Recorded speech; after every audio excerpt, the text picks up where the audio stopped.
Всем привет! Сегодня готовим с вами настойку из алоэ, меда и когора.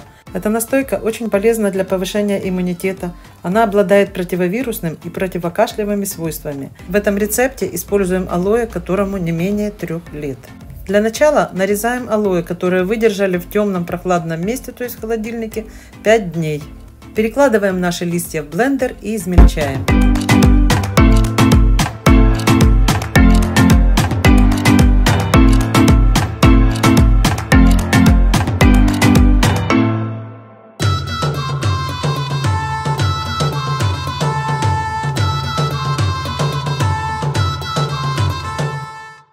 Добавляем свежий мед и перемешиваем еще раз.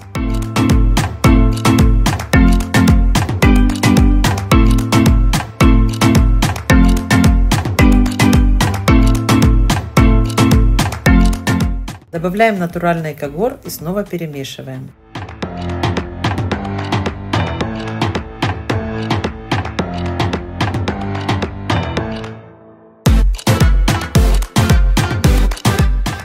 Наша настойка готова.